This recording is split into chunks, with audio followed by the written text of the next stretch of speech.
Welcome, everyone. We'll just give everyone a couple of moments to join. Thank you for coming.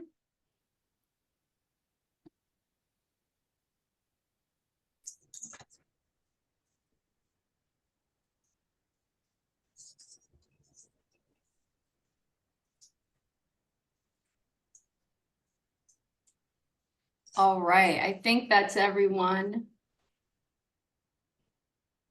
Great. Well, hello. Welcome to the dissertation defense of Andrés Cordero. My name is Michelle Marzullo, and I am the chair and professor in the Human Sexuality department at the California Institute of Integral Studies. I'm joined here today by Lorraine Hutchins, who is the dissertation chair for Andrés Cordero, Steve Schwartzberg, who is the dissertation member, and also Don Shuey, who is the second dissertation member for Andrés. Today we'll be running about an hour and a half, 2-hour dissertation defense, which will include some introductions, and then a presentation by Andrés about his research, then some Q&A from the dissertation committee, followed by an open discussion with Andrés about his research amongst participants. And we'll conclude somewhere around 11 a.m. Pacific, though the formal program goes until 10:30 a.m. Pacific. And so I think I always love to start these dissertation defenses by giving a little bit of history of, you know, where these defenses come from and why we actually do this thing. So I've actually written it up, and this is a write-up that was originally done by Nicole Zapian, who helped to shape this program, and of course was one of Andrés' professors in the program. She was early on. She's no longer in our department, but her spirit certainly still lives on. She's in private practice in Berkeley and out of academia now. So the first mention of a doctoris was in medieval Europe in the form of licentia docenti, a degree which granted one the position of teaching Latin at a university. It was the means by which one would prove oneself worthy of teaching others at the highest level. Later in the 18th century, the Doctor of Philosophy degree was introduced in Germany and included only that one demonstrate publicly in the form of a doctoral defense a new contribution to the existing literature that sufficiently met the expectations of the currently sitting professors at the university. There were no doctoral programs, there were no courses preparing one for the defense or committees to support one's development at that time. Doctoral defenses were public events. Anyone could attend and ask questions until the professors were satisfied or determined that the candidate had mastered all of the current knowledge of the field and contributed significant new knowledge. We now hold doctoral defenses in a slightly different way, although we still tie them in some ways to the history that shaped them. They're still gatekeeper events to the academic guild, but they are also more ceremonial and collegial in that we see ourselves as here to support you, Andrés, and have agreed to serve on this committee because we already believe in the quality of your work and the power of mentorship. So your doctoral defense today marks the completion of a lengthy period of study, and which includes a unique contribution to the research literature in the form of a dissertation. It marks your decision to put yourself and your work forward formally in the field for critique and comment, and allow yourself to be part of the historical building of knowledge that is always a dialogue between what has come before and what you leave others to comment on. It's a ceremonial welcoming into the formal discourse of the Academy, and we are delighted to be here today to support your work. So now I'd like to turn it over to Lorraine, who will introduce herself and the committee members. Thank you. Thank you. Breathe a prayer of gratitude and thankfulness to the powers of love and persistence that have created this day in this way. Thank you to our committee members, Don and Steve, as well as the helpful staff at CIIS. Everybody there, everybody here and not here, thank you. Especially thanks to CIS for taking innovative and visionary risks with research that many other academic institutions are not prepared to do yet or paying attention to yet. Special thanks to Andrés' friends and family for attending in support and perhaps out of curiosity. A word about me, I have a doctorate in cultural studies with an emphasis on spirituality and sexuality intersections. And I went back to school to get my PhD when I was your age, Andrés. Special salute to older people going back to school as we age and as we already have the benefit of some part of our career to guide and enrich us as we do this. The original School Without Walls called Union Institute and University is where I went, located in Cincinnati and everywhere. And they helped me pre-internet to strive for work that no other institution would support me doing, because I wanted to do interdisciplinary work on sexuality. And of course, you know, it's been almost 25 years since then, and there's been incredible changes since then, and it's been great to review that with Andrés. What else do you need to know? Basically, I think I just want to say something about disabilities and accessibility for now. And that is that I have a medical condition that means that sometimes I may have to walk away from the camera, but I have good speakers in my house and I can hear you when I walk away from the camera. So everybody that needs to take care of personal needs for nourishment, for hydration, for anything, please feel free to take care of yourself and do that as we proceed. Thank you, everybody. I'm supposed to introduce Steve and Don and then Andrés, right? Steve, I would love to meet someday. I have met you on in the digital world and maybe met you somewhere else. I mean, no, it's only Zoom. It's Zoom. I'm still learning about Steve's work in the world, and I'm just beginning. But what I do know about Steve is that he's right there for his student, and that's what we've united around. And also that you have insight into the work of body electric that Andrés has been studying. And Don, I remember from many gay health conferences that we went to together back in the 90s. And also that Don is an incredible theater person and writer. And that says nothing of, well, that says something. It's more than nothing. Don has PhDs in many topics, you know, if he were to document that. And I want to encourage everyone to see Don as the same as all of us who hold this little graduate certificate in our hands or on our walls. Andrés, all I can say is, you know, you make me proud, and it's been incredible to work with you. Your bio, as you wrote it, says that you're a sex educator and a sexuality researcher and an embodiment coach. You can tell us what an embodiment coach is. This says a self-proclaimed pleasure activist. That's how we used to say self-proclaimed gay, I have to say. I mean, it's stuff about coming out about what we want to talk about and help people understand better. And that you advocate for holistic integrated healing and wellness practices that recognize sexual expression, gender identity, sexual orientation as critical components for living a happy, fulfilling life. You've been a research fellow for the Sexual Health, Erotic Life, and Pleasure Experiencing Project led by Professor B. Ethan Costin at the Department of Gender, Sexuality, and Women's Studies at Virginia Commonwealth University. You did that as a postdoc before doc. or how they do it when they give you that opportunity, which is wonderful. And I hope you do more research like that. Before you did that, you worked for many years in health and wellness in Texas, HIV care and prevention, gender affirming care, as we say. And you continue to deliver workshops and programs and coaching, personal coaching.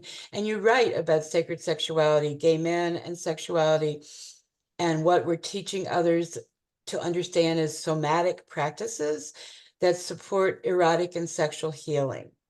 A lifelong Texan, and from generations of Texans, Andres currently lives in San Antonio and is right now speaking to us from your parents' house where you grew up. Welcome, Andres. Thank you, Lorraine. Thank you so much. I'm going to take just a couple of minutes to upload the presentation.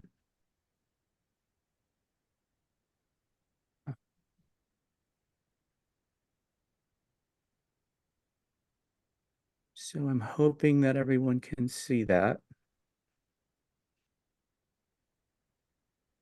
Yes, it's beautiful. I see it.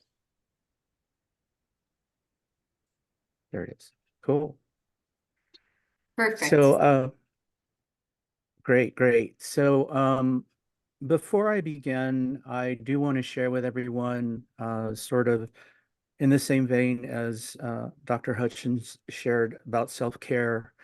There may be times during this presentation that I may be speaking on issues that might make you feel uncomfortable or might be challenging. I too am going to invite you to take care of yourself and step away for a minute, take a break. In my perspective, a lot of this probably isn't challenging to me, but we never know. One of the things that I've learned through a lot of this work is that we don't know what tends to challenge folks in terms of topics. So here's my presentation. It's the phenomena of gay men practicing sacred intimacy. And of course, you've been introduced now to Dr. Hutchins, Dr. Schwartzberg, and Don. What I'm going to be covering today is several items. I'm going to start by talking a little bit about my positionality, then going into the research inquiry, highlight a couple of key terms that might be helpful if you're not familiar, perhaps, with this field of study or this type of presentation. I'm going to talk a little bit about my literature review, then go through the theoretical framework that I used. I will then move into my methodology, share some findings, and then also share a little bit about the discussion that's included in the manuscript. The end of it, of course, is my conclusion and references, and then followed by acknowledgments. And I'm going to try to keep this at 45 minutes. So the first part is positionality. If you've never heard the term, positionality is essentially how we identify in terms of our intersections. It's important because in understanding someone's positionality, you can then better understand why it is that they are examining, writing about, or viewing, or perceiving, or sharing information about a topic or issue.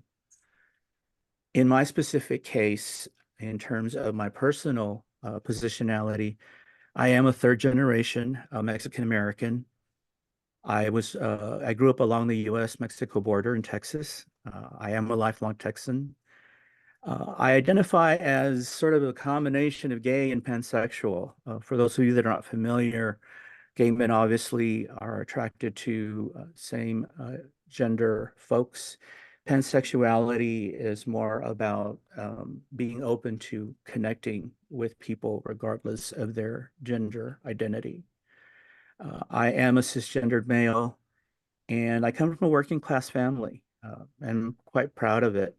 My father worked for the railroad for 46 years, and my Wow. mother had several pieces of times working in different spaces, but it was all in our small town, which I'm sitting in right now, the bedroom that I grew up in before I left high school and moved on to college.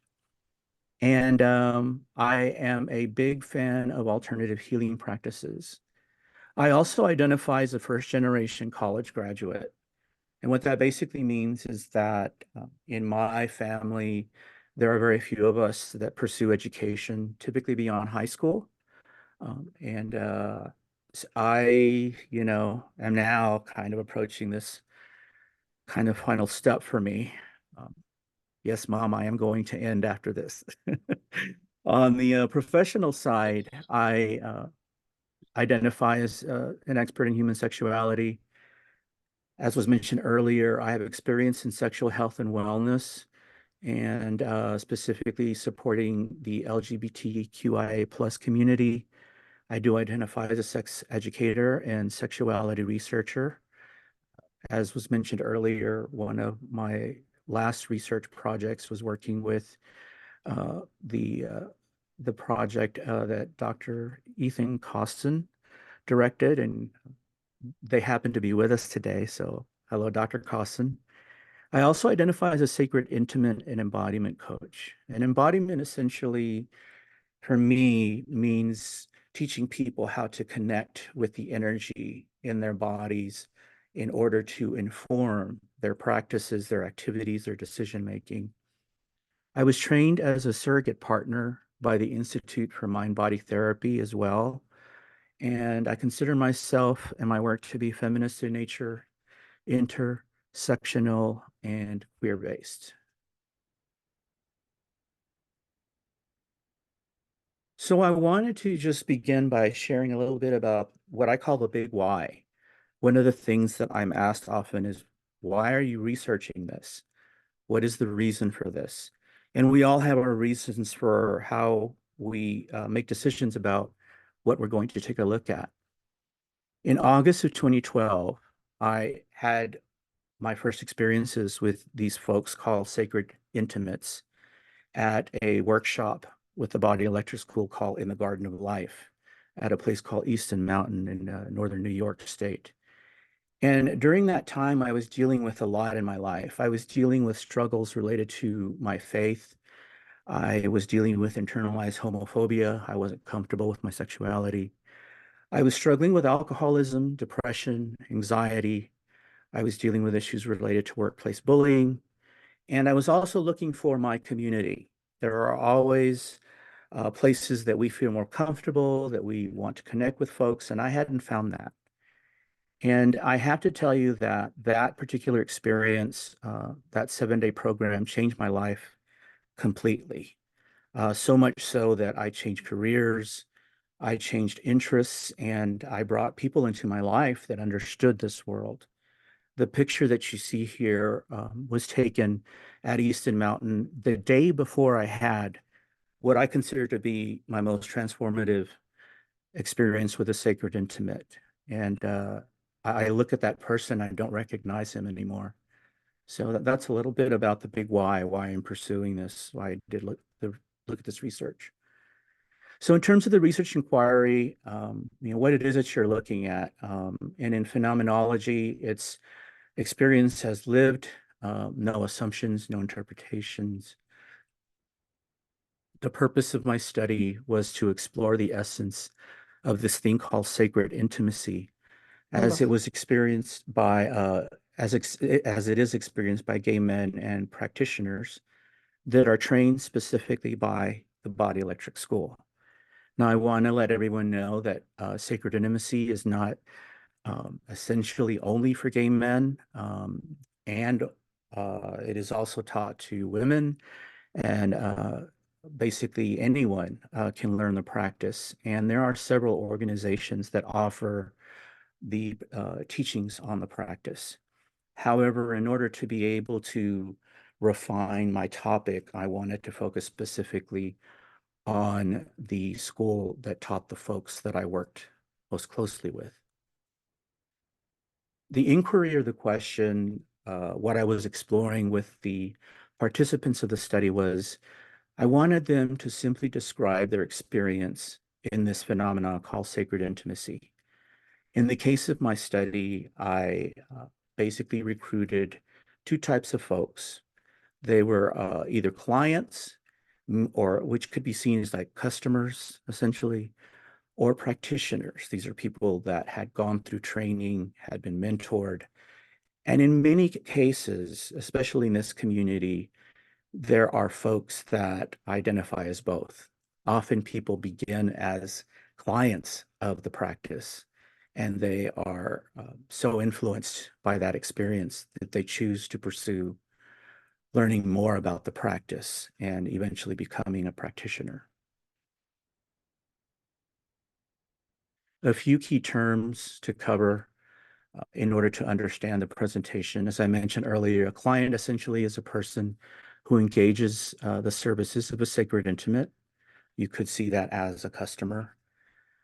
I'm going to be speaking a bit about modalities. Now, modality is an action, an activity, or approach that's used in the context that I will present today to describe specific things that happen in sessions. So a modality could be a type of breath work. It could be a type of movement, touch, different types of massage. Um, these are the techniques essentially that are accessed by several sacred intimates. Phenomenology at its simplest essentially is describing the formal structure of the objects um, of, I should have gotten some water here. Oops.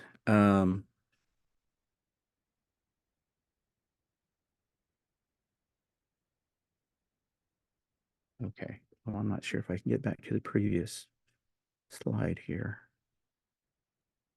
Andres, feel free to get a glass of water, no problem. Okay. Let me just take a couple moments.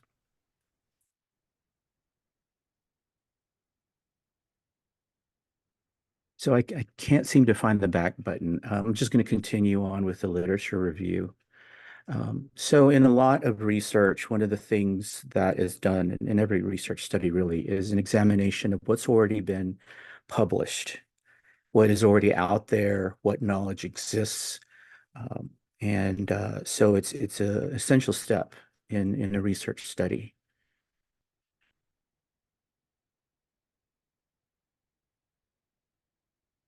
In my specific situation and instance, I found that it was quite challenging to find particularly peer-reviewed literature. And when I talk about peer-reviewed literature, it basically means academic journals, texts, those documents or that knowledge that exists inside of the academy. And it wasn't available for several reasons, which I've listed here. Sacred intimacy essentially is mostly transferred from person to person, that knowledge, through what's called oral tradition. So you can't essentially go into a bookstore and buy a book that describes in very specific detail what this is and how to do it. And it's something that you find a mentor for, and you work with them in order to learn more about the practice. This phenomenon also hasn't existed for very long. I believe Body Electric is approaching its 40th year. Okay, good. Thank you, Mark. 40th year. And typically a lot of topics that are studied in academia have been around for quite a while. A lot of phenomena have been around for quite a while. So it takes some time for this information or this phenomena to be noticed and people to engage with it and then to start to study it. Much of the most valuable literature I sought out and what I basically used to work with is called gray matter. And gray matter essentially is information that's published and available, but it is not peer reviewed. So it's not necessarily challenged. It's not challenged by academia. So a lot of these sources, for example, could be newsletters or articles, anything that's available, videos nowadays, Vimeo, YouTube, those sorts of things. There is also a trend that I was not aware of until I started this program, that few studies uh, related to pleasure as it relates to healing and sexuality uh, receive significant investment. So there aren't necessarily tons of research dollars to do research in these arenas because a lot of that money tends to be directed towards more medical types of issues, challenges, dysfunctions, that sort of thing. Literature does exist in the what I call the fields that are adjacent to this phenomena. Stuff like spirituality, Eastern and Western healing practices, somatic psychology covers a lot of the topics that are relatable to sacred intimacy. Also, integrated health and wellness is another example. So what is it? What is sacred intimacy? I think the best way that I wanted to express this is to look at two kind of emerging things that were going on. Joseph Kramer, who, along with some colleagues, created Sacred Intimacy, and he is the founder of the Bioelectric School. His dissertation, which is called 10 Years of Taoist Erotic Massage, is a really great sort of introduction to the school's work specifically and that massage, but he also very specifically kind of brings up the emergence of what eventually becomes sacred intimacy. The quote here is that Joseph Kramer noticed some men who were working in this massage with others seemed more focused on those that were receiving the massage, and they seemed more present to them while giving them touch. Those who receive this touch seem to benefit more fully from the experience. So that's just a tiny bit of what's in his dissertation, but it really sort of highlights the fact that he noticed that the energetics and the dynamic were more than just someone giving a massage and someone receiving a massage. There was an energetic connection. There was sort of something more that was happening in between those individuals. And so he started to pursue that further and eventually established a long workshop. I believe it was 2 to 3 weeks long initially, that eventually became Sacred Intimacy training. The more current and one of the definitions that I appreciate quite a bit is Don Shui's definition. He includes it in several of his publications, but most recently it's been in his book, Daddy, Lover, God. And he writes that sacred intimates combine the roles of having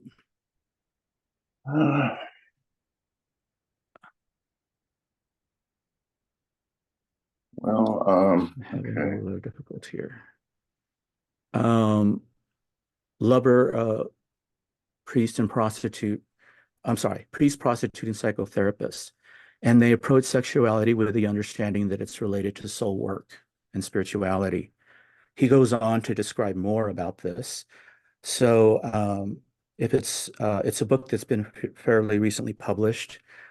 It's a great example. He provides several examples of the work that he's done in this context. But I certainly appreciate the definition that he offers.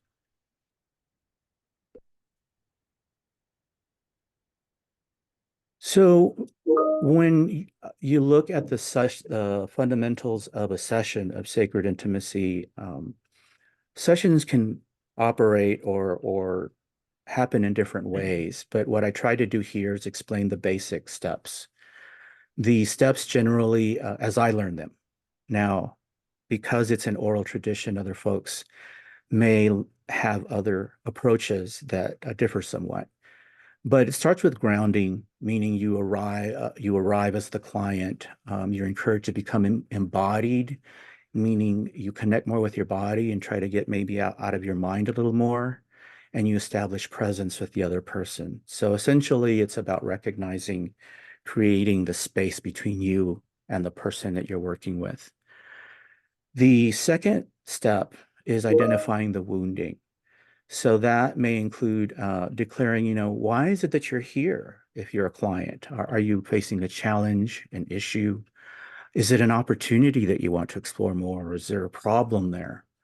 And the third step is then creating an intention based upon the wounding.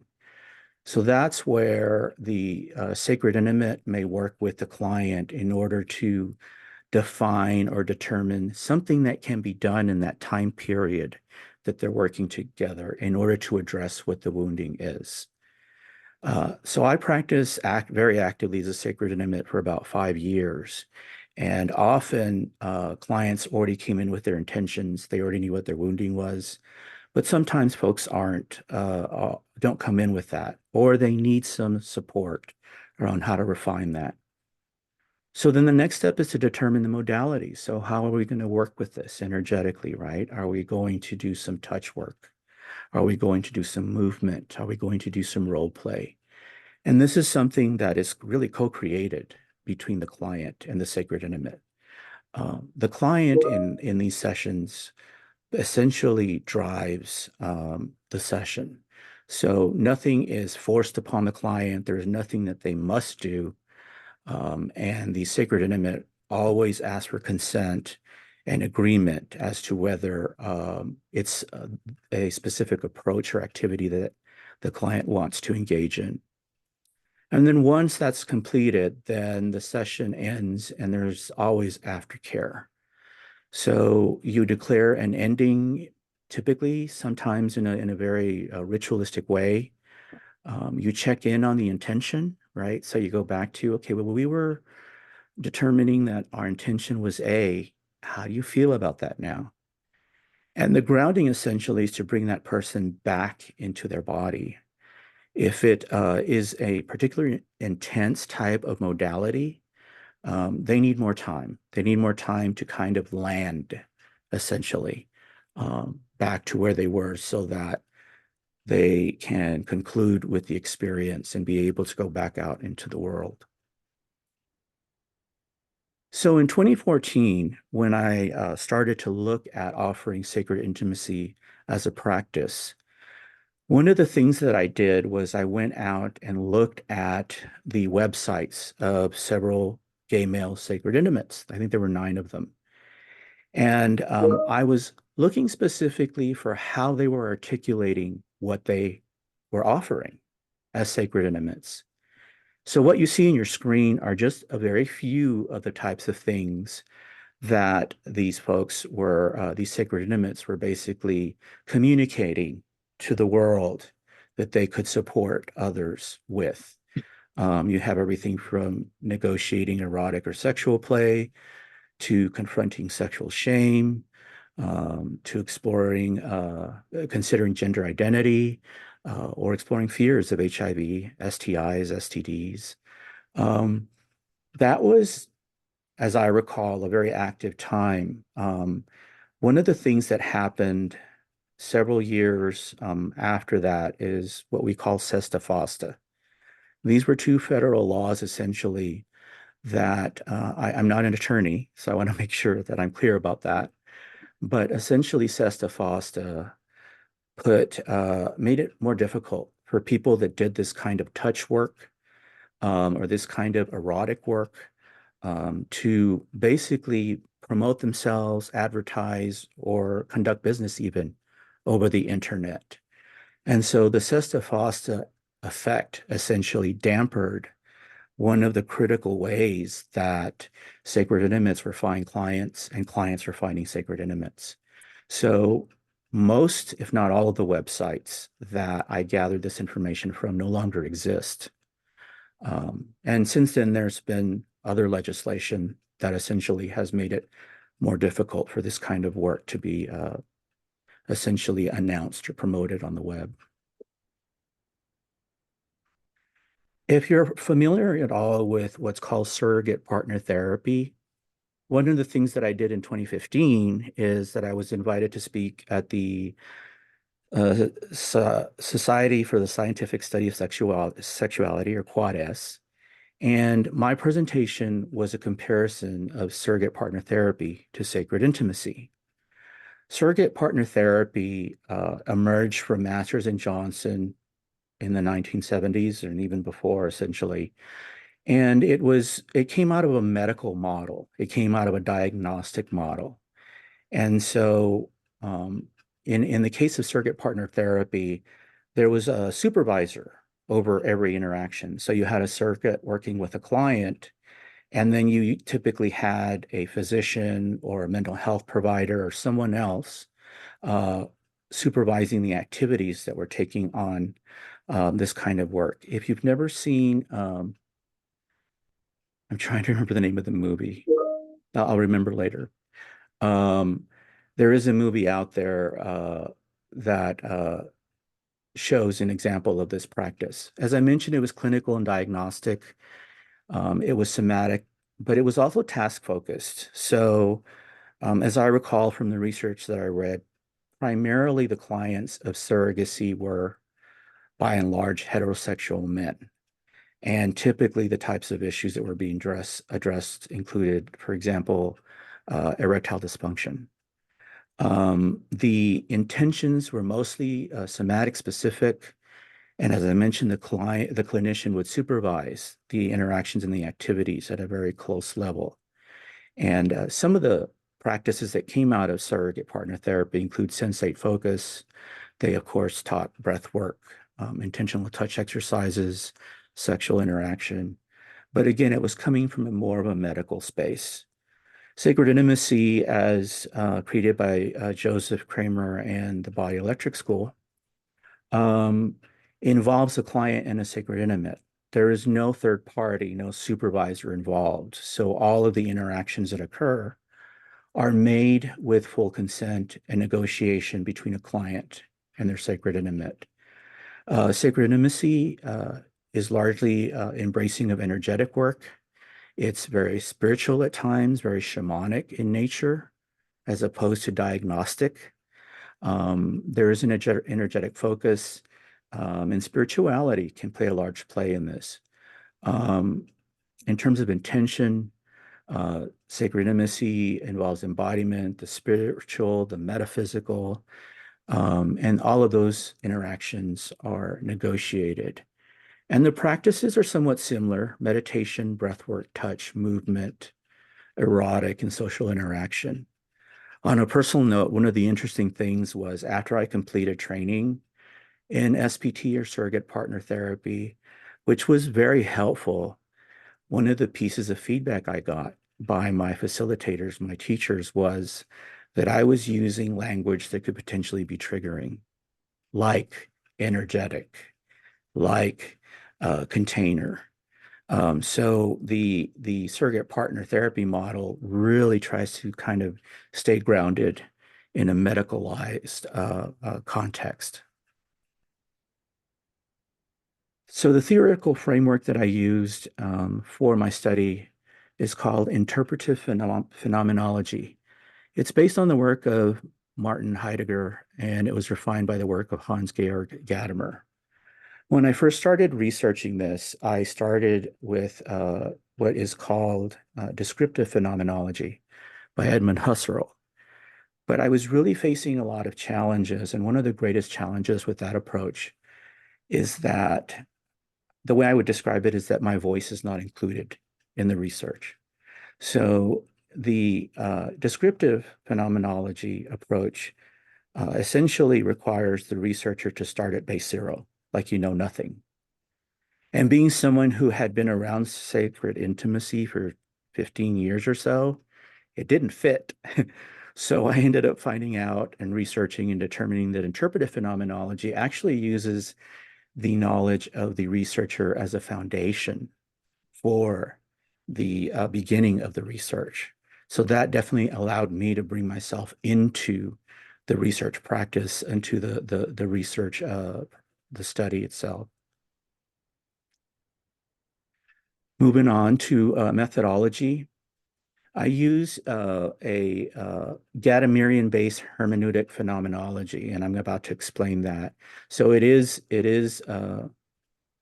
interpretive in nature, but Gadamer made some adjustments to the approach. I started with recruiting 10 participants for the study. One of them dropped out in the middle of the study for personal reasons, and they could drop out at any time for any reason. But I ended up with 9 that I conducted interviews with. And of course, as the investigator or the researcher, I was included in the process. So in order to be included in the research study as a practitioner or as a client or both, they had to identify as gay and either be a practitioner or a client. If they were a practitioner, they needed to be trained by Body Electric. They, of course, needed to be at the age of consent. Um, and I realize age of consent differs from state to state. So I just decided it's a straight 18, higher level. And they also had to have no active mental health issues. And what I mean by that is not necessarily that you see a counselor regularly for minor things, but folks that had significant trauma, perhaps they were dealing with bipolar disorder or schizophrenia, other things like that. Those folks were excluded from the study, both because I am not a licensed clinician and the experiences of folks that are living with these types of conditions and situations need the type of care that I was just not qualified to support and provide. The people that were excluded from the research had no active relationship with myself as the investigator. They were also excluded if they were not at the age of consent of 18, or they had been again under care for mental health issues. So I ended up with 9 participants, 7 which were white, 1 was Hispanic. The average age of the participants was 61 years of age. 6 had experience as both clients and practitioners. 8 were employed or self-employed, and 2 were retired.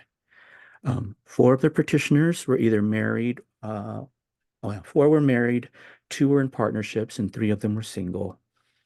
And at least 8 of them declared, so all but 1, declared having some sort of education, post-secondary education. 1 person declined to respond. Now you may question, for example, well, why are your folks white? Historically, with the Body Electric School, and this is something that is changing quite a bit now, the population that tended to engage in the work was largely white male. I can tell you now that the school is very invested in diversity, not just of race and gender identity, but in multiple ways.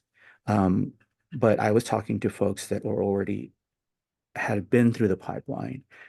And in terms of age of 61, from my own experience in the school as a coordinator or being around the school, it tended to be older men that would come to the work. Well, That is also, I believe, trending down now, but and there are a lot of reasons for it. I would think that, and I'm just sort of conjecturing here, but it's been around for quite a bit, and a lot of the work that's done inside the Body Electric School is, at the time that I started engaging with it, were those types of issues that would be more engaging to people that were at the latter stages of their lives. And again, that's shifting and changing as well as the curriculum is evolving. Generally, in terms of data collection, I screened folks to participate. I did a pre-interview briefing and then also gained consent from them. well, I also want to share that when I received consent, I was doing that on a proactive, continuous basis. And what that means is at the beginning, at the end of every interaction with every participant, I would continue to ask.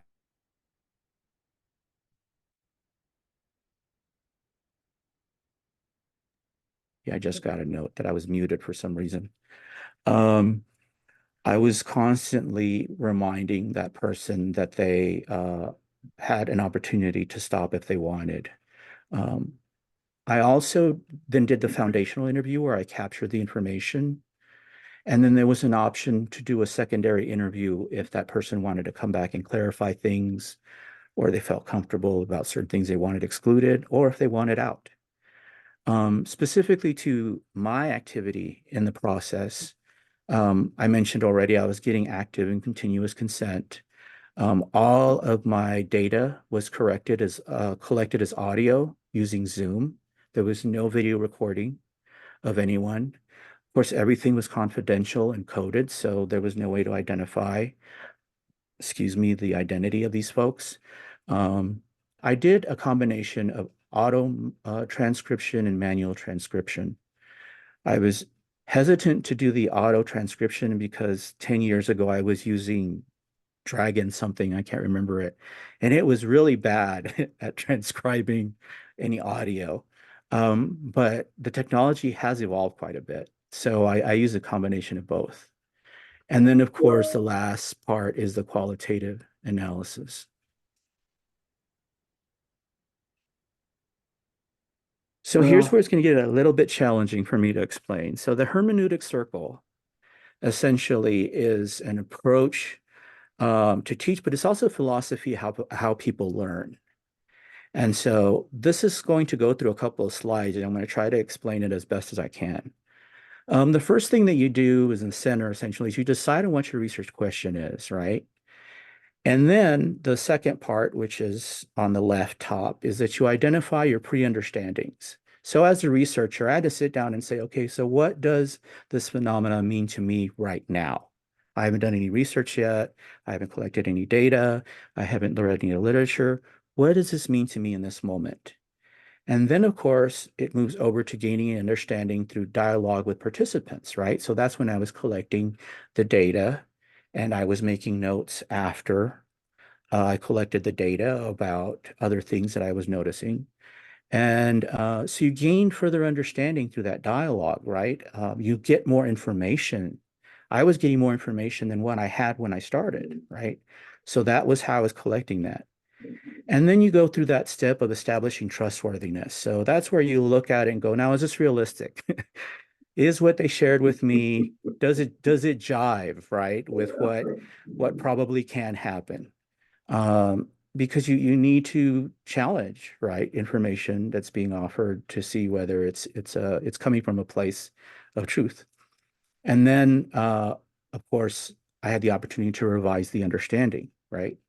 And then you kept going in this circle, right? So that it's a continuous circle on this step. Now, the second part, this is a three-dimensional thing. I couldn't do this three-dimension, is this is a different way of demonstrating this. It started with me at the bottom, the researcher foundational experience. So it started with what I knew about sacred intimacy.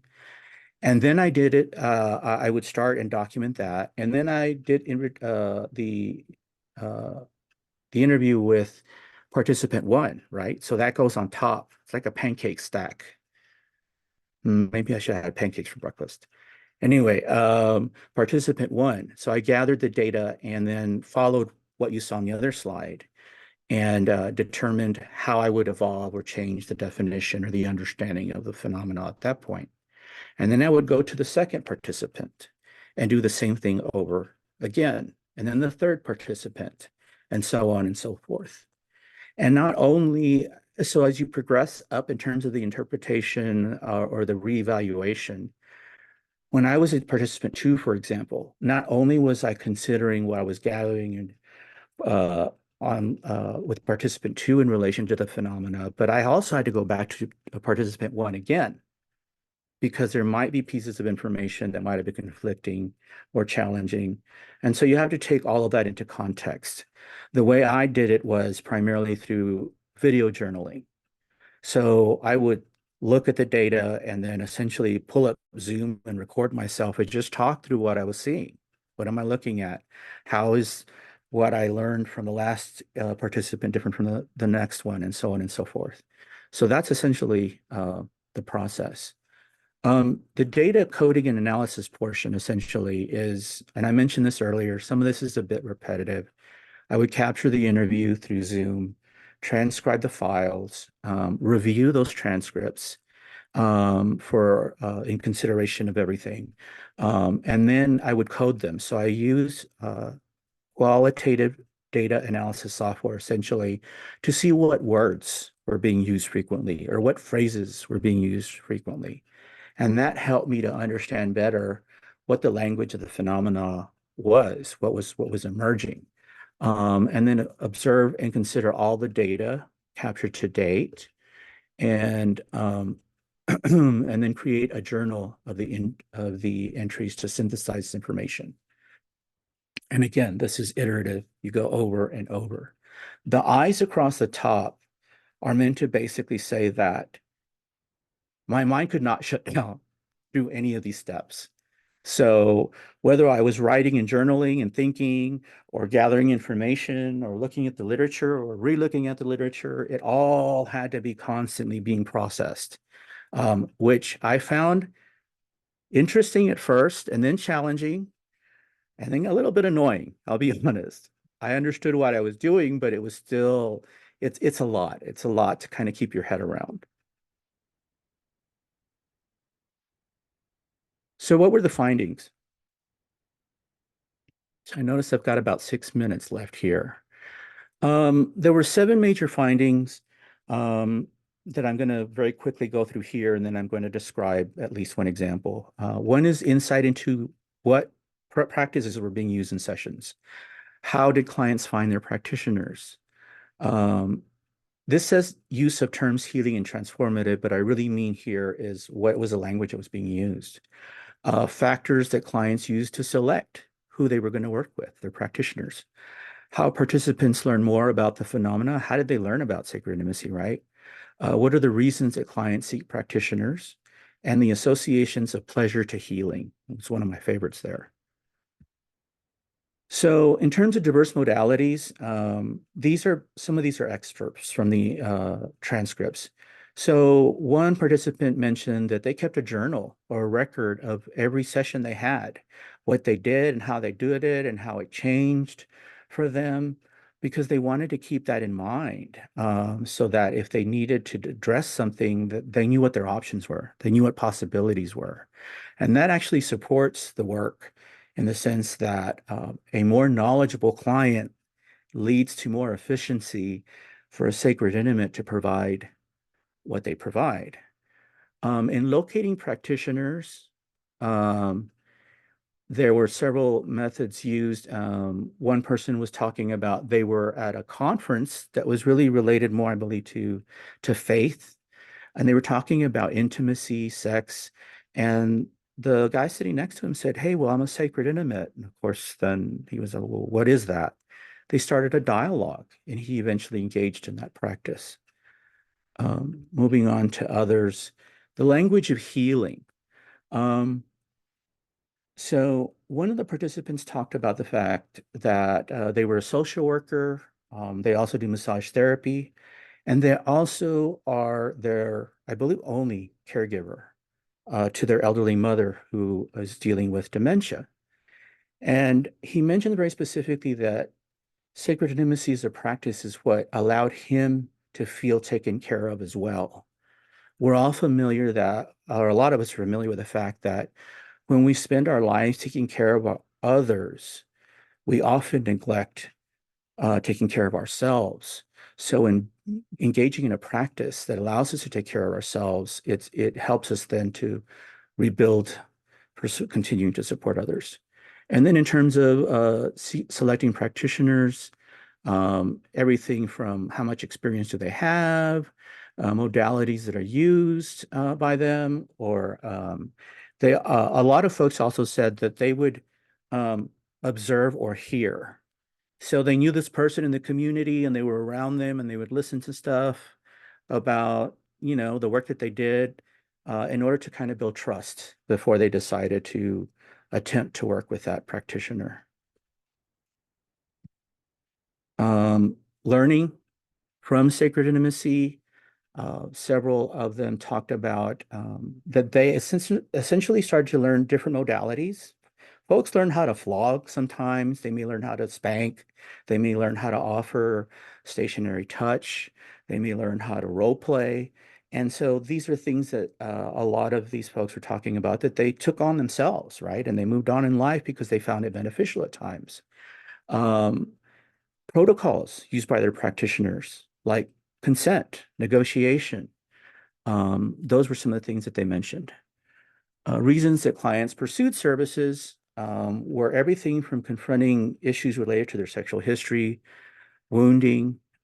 They wanted to be coached, but not necessarily in the traditional coaching way. They wanted to learn more about how to trust others and how to be more authentic in their lives, or confront sex shaming, or they might have questions about the sexual orientation. So there are a lot of reasons that they pursued that. And then the association of pleasure to healing. So I'm just going to read the top one here. The participant said, I felt healing to pleasure myself, which, so this is some of the language of body electric. Pleasuring yourself is masturbation, self-masturbation, while being witnessed, so having someone watch them and affirming them that pleasure is good, that they are speaking out their desires, that they are fully enjoying of their body, because it is a gift, right? If you believe in a higher power, it is a gift of a higher power. And that, in this specific instance, helped that person deal with shame. And so this actually came up, I believe, in 3 of the interviews. The talk about being witnessed in giving themselves pleasure in different ways. So in terms of discussion, what are some of the findings? I learned that sacred intimacy interaction is unique. This has to do for lots of reasons, including that it's an oral tradition. Every practitioner is unique. Every practitioner has unique gifts. Not everyone knows all these different things. And the needs that clients can bring are unlimited. I know in the years that I practiced very actively, there was no one, I can't think of 2 instances where the work was identical or the need was identical. There were always these twists or these changes or differences. So it's essentially kind of a universal opportunity to work with people with lots of different things. The interaction is experiential. And what I mean by experiential essentially is that it's sort of like a laboratory. Sacred intimates don't diagnose their clients. I was asked at one point, I've been coming to see you and I'm getting a lot of benefit, but why won't you tell me what's wrong with me? And I told them, because I can't do that. I am here to help you explore yourself in however way you want to explore yourself, or to offer to you whatever we can negotiate and consent. But you can take that information to your minister, your mental health provider, your doctor, your partner, or you can keep it to yourself. So it's almost like going out into a lab, gathering data. Mark, I'm sorry, I'm going to take some of your language here. Gathering data in these experiences and then going to those that are licensed and trained to actually interpret some of that information along with the client. And so it's a very robust lab. And I would say it's probably one of the most robust labs you can have when you're exploring yourself and your relationship to others. So the hermeneutic circle helped me reinforce the reality of my limited lens. Essentially, what I'm saying here is that, as much as I wish that I didn't think that I knew everything going into this, I kind of thought I knew a lot of it.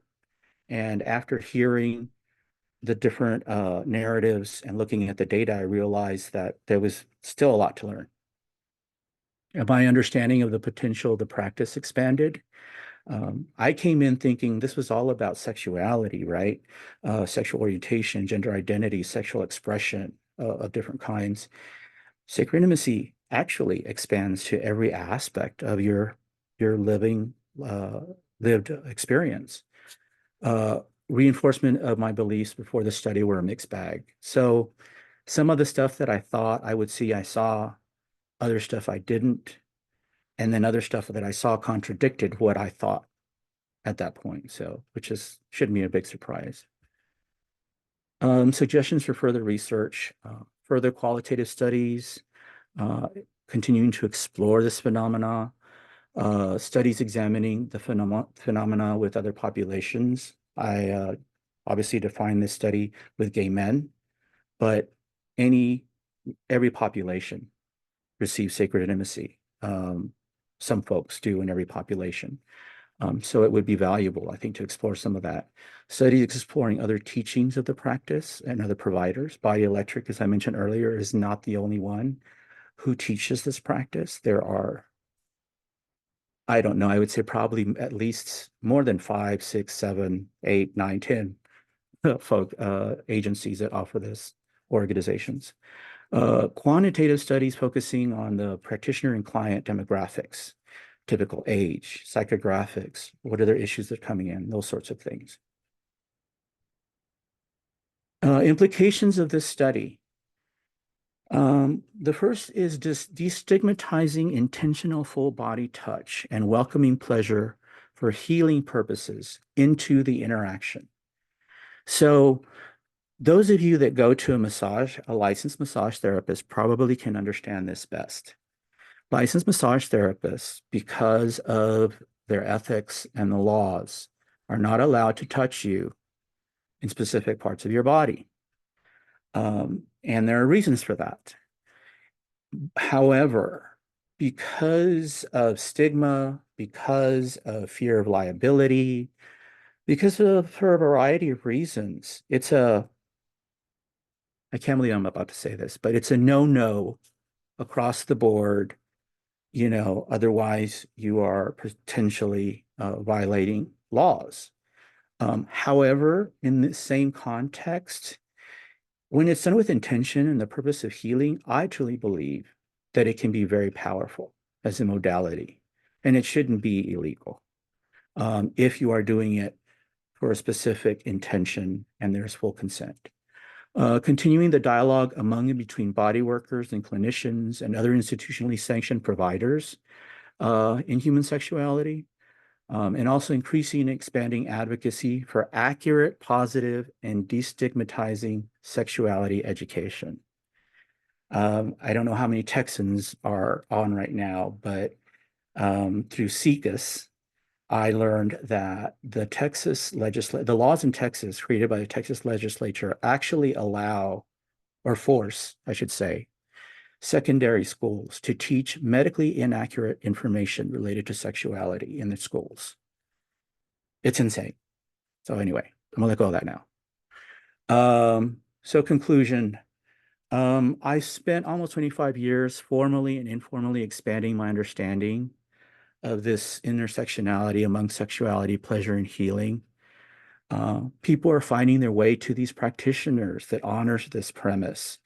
So even though you may go to a sacred intimate and there may be an intentional, declaration made that there will be touch that normally would not be allowed, people are finding themselves to these people, and they honor the work and they recognize the value of the work. So that's despite shame, stigma, misinformation, and I say efforts by institutions, and pretty much that goes across the board. Law enforcement, education, healthcare, yeah, everywhere. Reaching the true potential of ourselves will only be realized when we can transcend these barriers and embrace and honor our embodied realities. And our embodied realities include our sexuality. And in conclusion, I want to make some quick acknowledgments. I want to thank all of my family and friends and the participants of this research study. I want to thank all the members of my cohort 1, in the Human Sexuality PhD program, the many present and former faculty members of the Body Electric School, and all of those folks that engage in the work in that community. I wanted to thank my committee, including my chair, Dr. Hutchins, also Dr. Schwartzberg and Don. I told them they are my dream team. They were incredibly supportive, helpful, insightful, and maybe there was someone that I missed, but I really feel this is my dream team when it came to looking at this work and being challenged in terms of producing a really good product. I really want to thank our program administration, including Dr. Marzullo, who was here at the beginning with us when we started. way back. Dr. Penny Harvey, who was along with Dr. Huitema, who both have helped me with my dissertation progress, and Julia Vitali, who unfortunately we're losing from CIS, but she's going on to bigger and better things. I want to thank the present and former faculty of the program, including Dr. Gil Hurt, the founder of the Human Sexuality program, Dr. Nicole Zapian, Dr. Samuel Malcolmus, and Marina T. Romero, who were two of the faculty at CIS who I could connect very closely with when it came to this kind of work. I also want to thank my mentors that include Dr. Susan Kay, Barbara Corellis, Yvonne Venegas, and my good friend, Bart Whittington. And that concludes my presentation.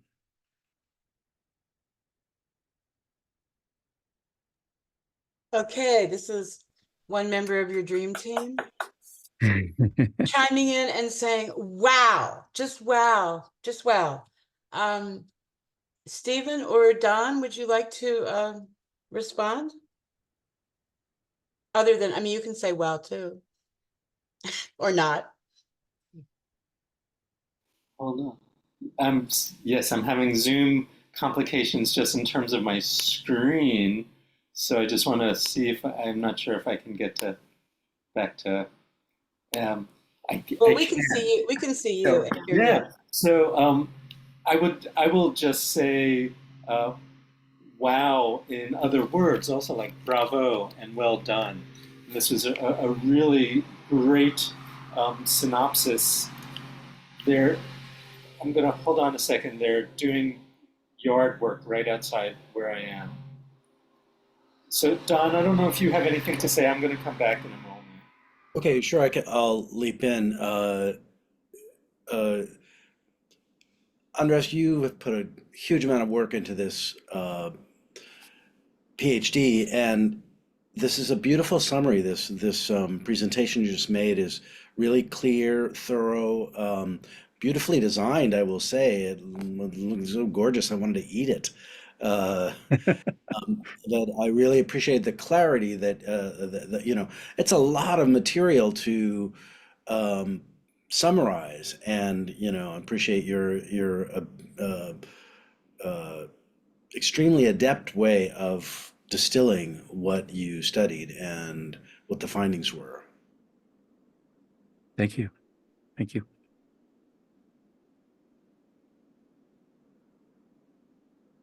I can't. Is this the time when we ask questions, or does that come later? Or Well, we can later. ask some beginning questions here and then adjourn later. I think it's if there's any particular concern that was raised by the PowerPoint presentation that is like, hey man, you gotta like measure up to our stuff to like get passed. Did I translate that wrong? I'm sorry. Lorraine and Yeah. everyone, I just want to chime in real quick here. Let me spotlight myself. Thank you. Thank you. I spotlight everyone. No problem. No problem. Hi everyone. Yeah, thank you so much, Andres, for doing this great presentation.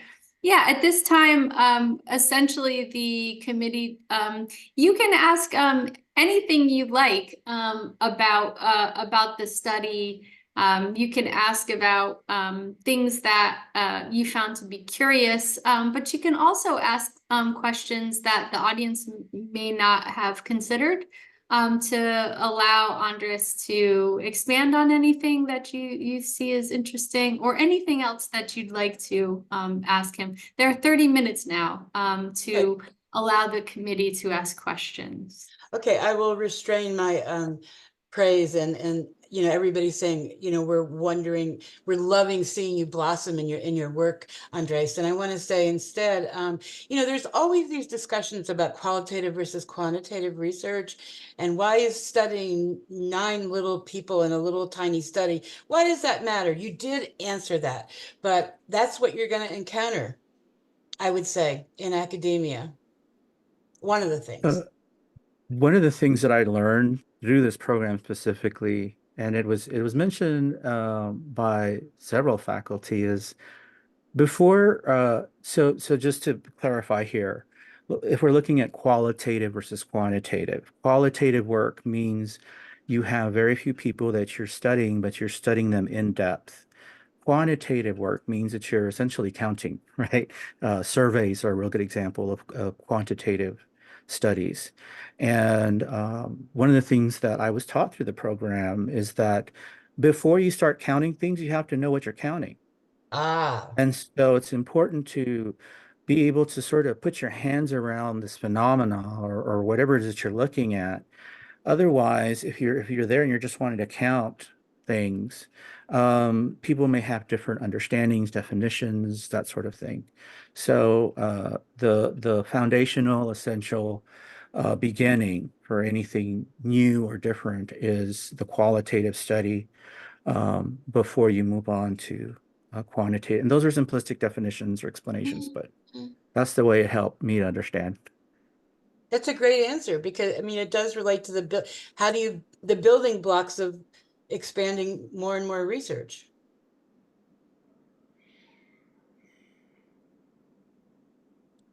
I mean, it's pretty depressing to hear that all those websites were taken down and that Sesta Fosta backlash has continued.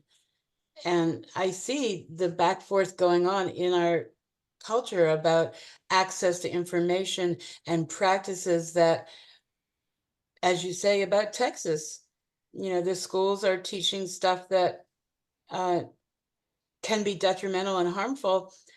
And that is the political situation that we are working with to all get along together and figure out how to communicate with each other.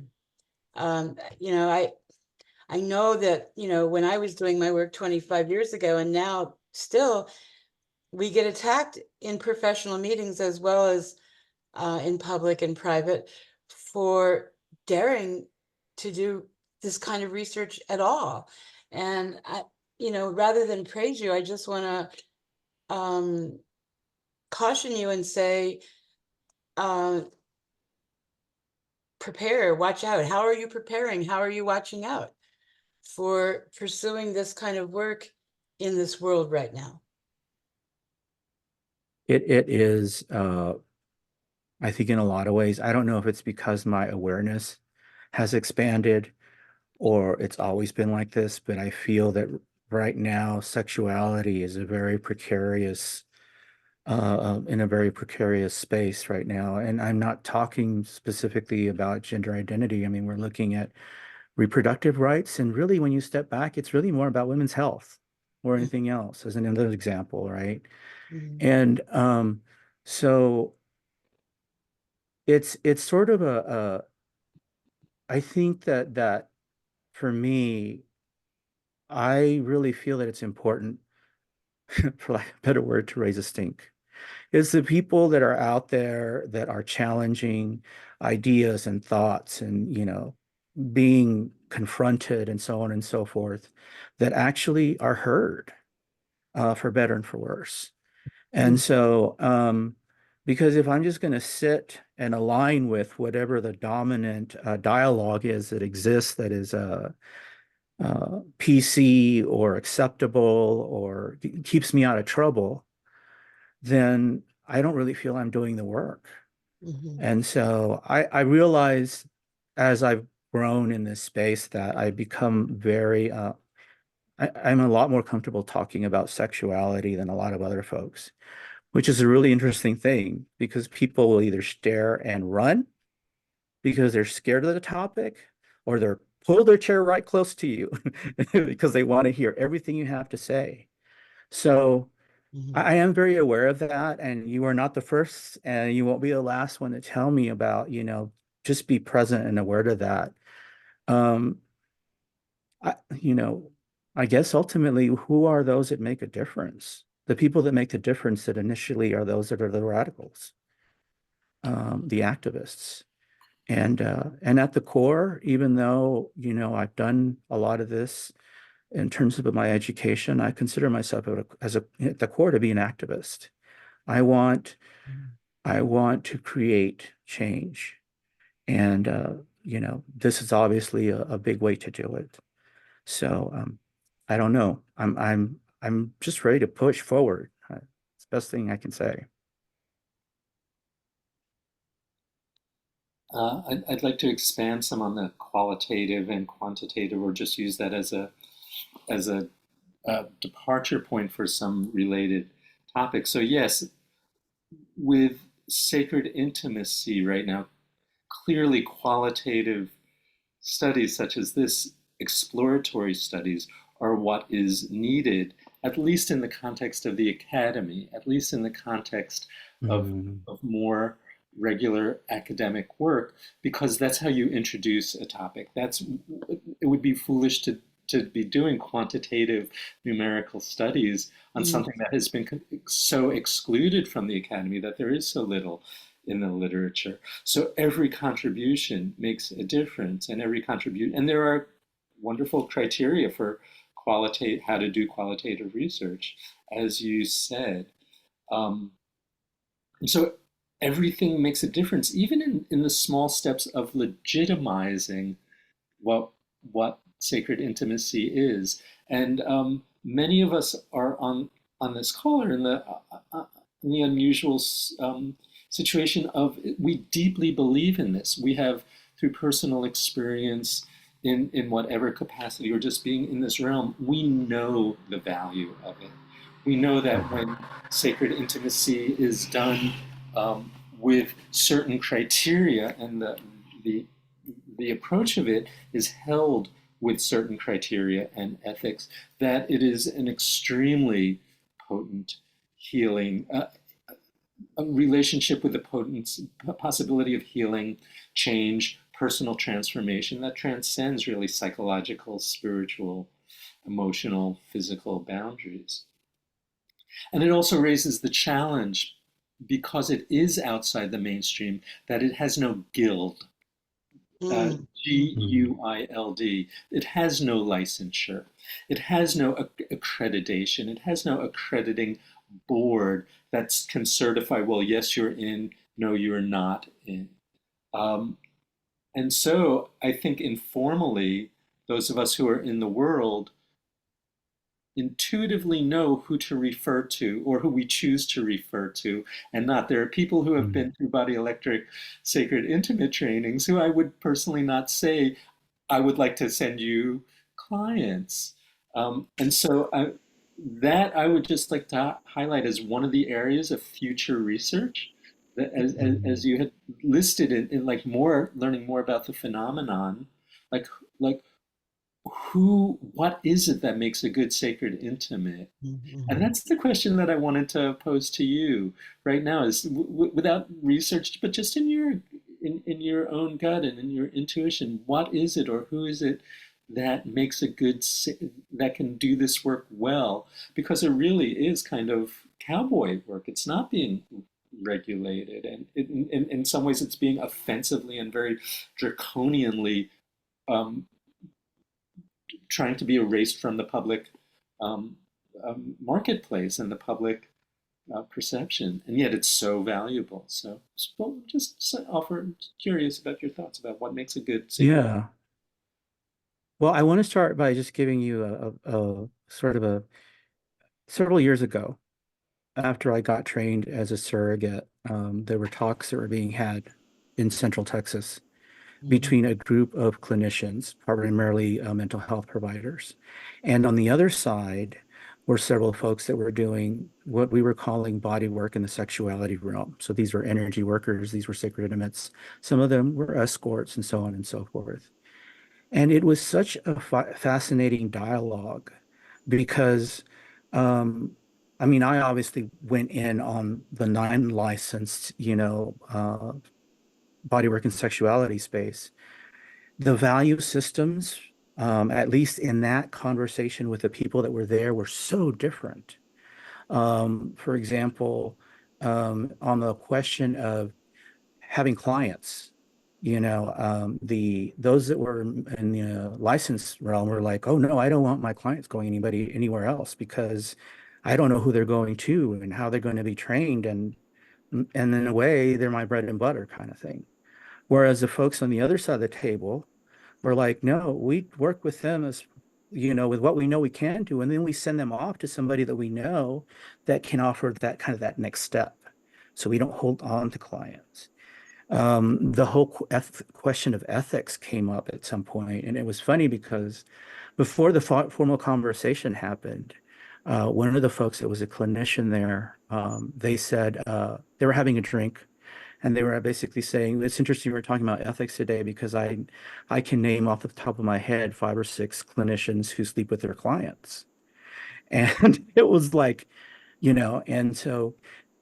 and so that led me to think about, my greatest thing, at least I'm just gonna give one piece here because that could be a huge question, but um, internalized ethics, understanding who you are, understanding what you're doing with someone, respecting that person, knowing what being of service is, are all aspects that are incredibly, they're essential to this kind of work.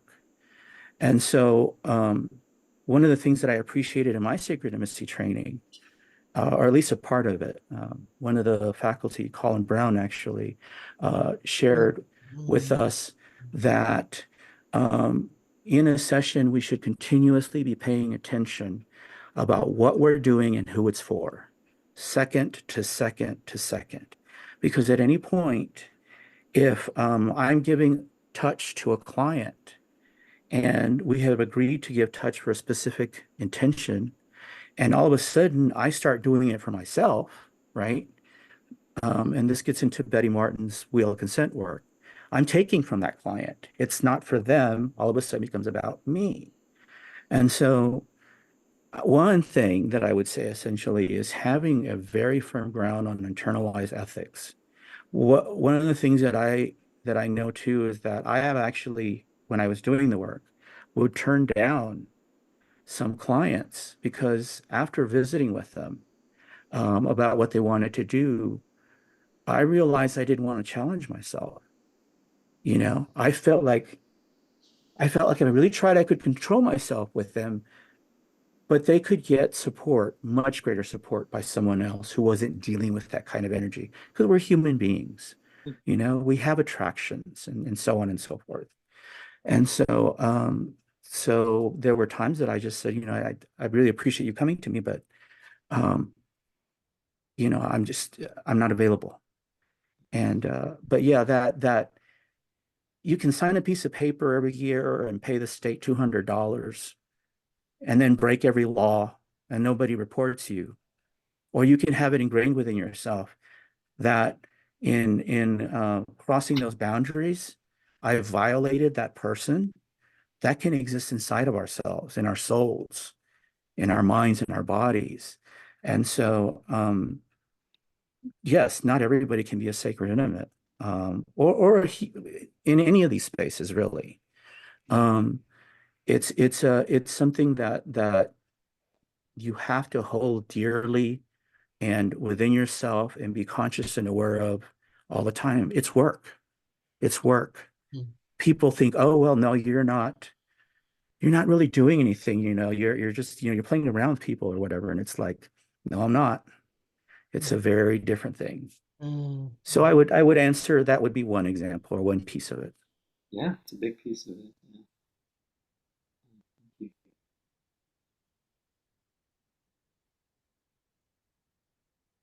you. Just a side note, and when you were doing the comparison between the sexual surrogacy and sacred intimacy, which I found quite useful and quite helpful, thank you for including that. Um, the fact that some of the words that you said were used in a sacred intimate context that were not used in a sexual surrogate context, that words like trigger, words that were triggering, such as energy or container, um, it just made me smile because medicalized words trigger me, and then also I think the word triggering triggers me. So we all have, it's just a subtle difference. Speaking of culture, and what the culture is that we want to belong in and be part of. Um, and yeah. But as you were speaking, I realized, oh, I can get triggered by the word triggered sometimes, that can be overused also. So, Yeah. Yeah. I will say I'm often triggered by the language of academia. So words like phenomenology or positionality kind of make my eyes glaze over. But so really, among other things, Andres, I'm really impressed at your ability to marshal the terminology and the approach of academia to bring to this emerging, tender, excuse me, hard to describe phenomenon.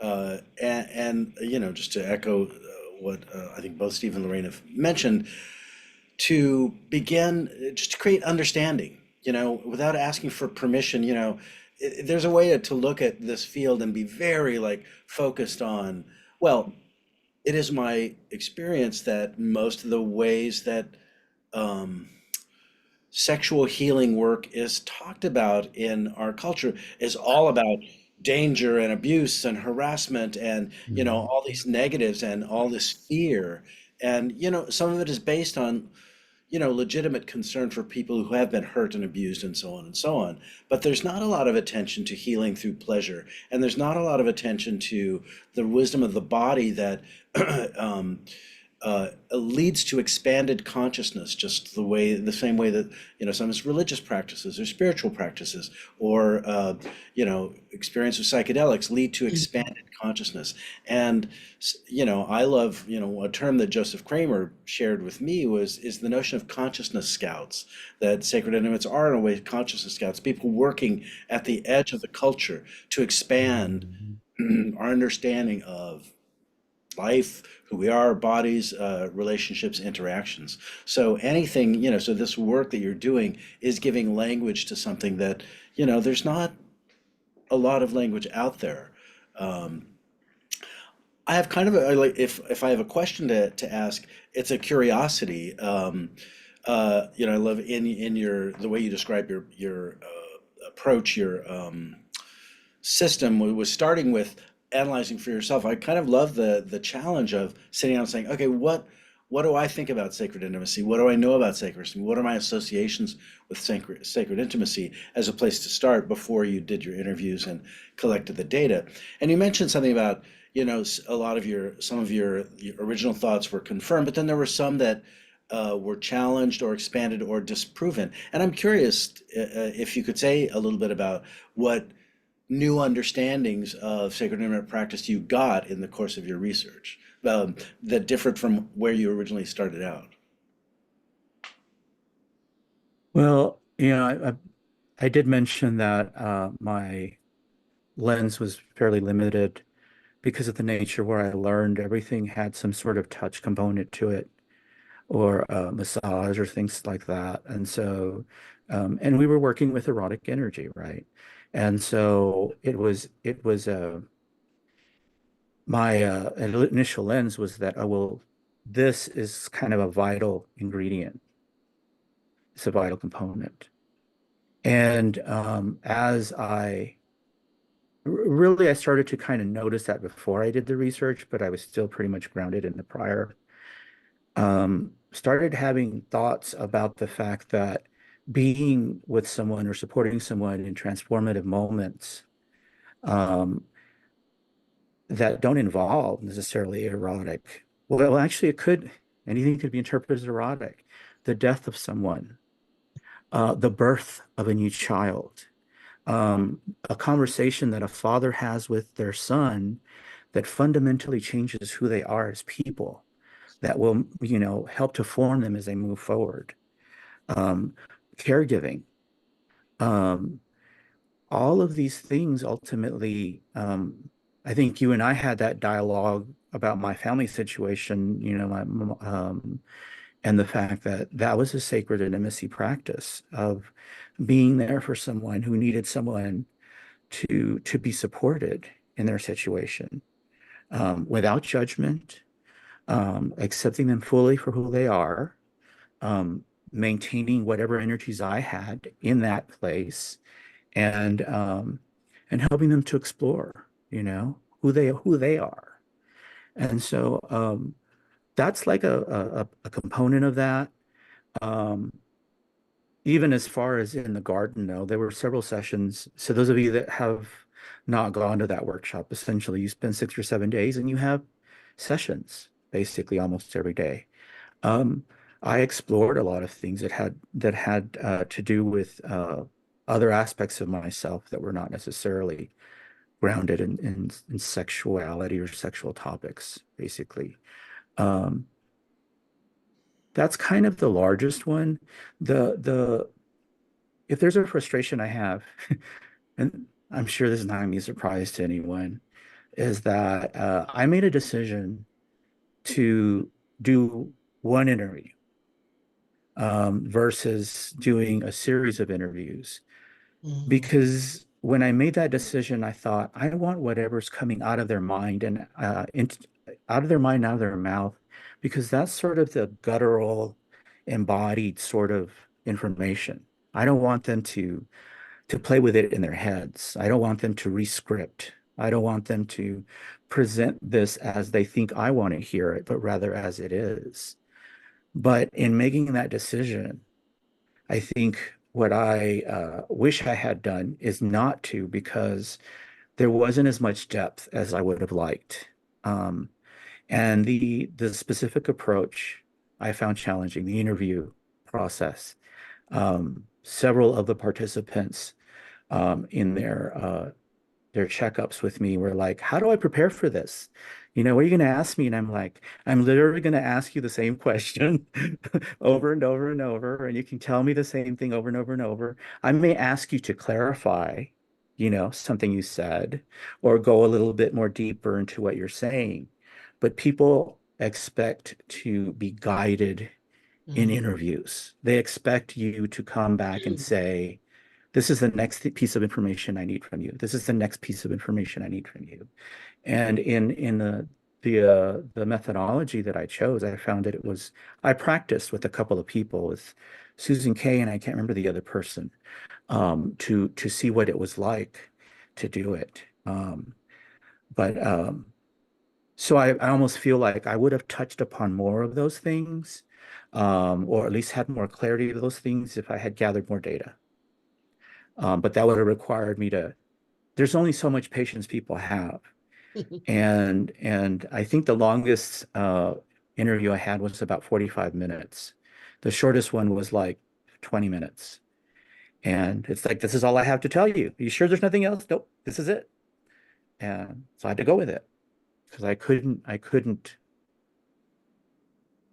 make any inquiries, because any effort to do that other than getting clarification from what they've already stated is leading the participant in a direction that you want them to go, which is something I couldn't do in the data capture. I Yeah, know I you're didn't get speaking your head. to, That's but yeah, no, that makes a lot of sense. I mean, you're speaking to one of the sort of well, core issues of qualitative research, right? Of how what method you use and how to get to that depth. And it is a dilemma around there is a lot of freshness to the first time you speak to someone, and you're wanting that uh, raw data, we could say in a certain way. The reality, I have a lot of experience with interviewing both as a journalist and as a psychotherapist, and those were two different propositions. Often when you're a journalist, unless you're doing a long piece, you get one chance to interview someone. Um, but I think most people find that, well, the key issues are follow up, being able to follow up and ask, sort of uh, uh, questions that the answer seems incomplete, and because the person is just kind of speaking off the top of their head, and you listening carefully for what you want, sometimes have a question that will unlock or just say more about that, and then you get a deeper thing. Also, you can think about for yourself in life when if you ask, I know this is totally true about me. If you ask me something, I'll give you the first layer of what I'm thinking. But then Mhm. if you ask me a week later, what were your further thoughts? And I always do this with therapy clients. The first Mm, session or sacred intimate clients or anybody I meet, the next session, I asked them, so what were your afterthoughts? What, because always afterwards you're thinking about, oh, I should have said this, or I could have said this, or oh, that made me think about this that I didn't have the presence of mind to share in the beginning. That's just to say, that's part of the challenge of qualitative research, but in the sense that, I also can imagine that in a certain way, your interviews were some version of sacred intimate sessions. You were asking people, well, and the key things, like some of the key issues, when I heard you say what you noticed and added to your understanding of sacred intimacy, that you started with thinking it's based on touch and massage and erotic contact, but learned there were other things. And some of the things you mentioned are basically presence. Presence is a key tool in sacred intimacy and almost all healing work. And sometimes just your presence has impact. And then the other thing is communication, talk, connection. Um, I know this from my work as ostensibly as a sex therapist. And often when couples come in and say, oh, you were having trouble with our sex life, can you help us with the sex part? 9 times out of 10, it's not about the sex part. It's about communication. It's about the things that haven't been said or the language that hasn't been developed or cultivated. So those, are things that I think are part of what you were saying you discovered as you did these interviews. Correct me if I'm wrong. Yeah. Yeah. It's not about the sex, and it's totally about the sex. Anybody want to say any more, or do we have any time for any other questions? Anybody in the audience want to speak up, pipe up for one I profound? think we have 3 more minutes for Wow. one additional question, maybe, if the committee is Okay. satisfied.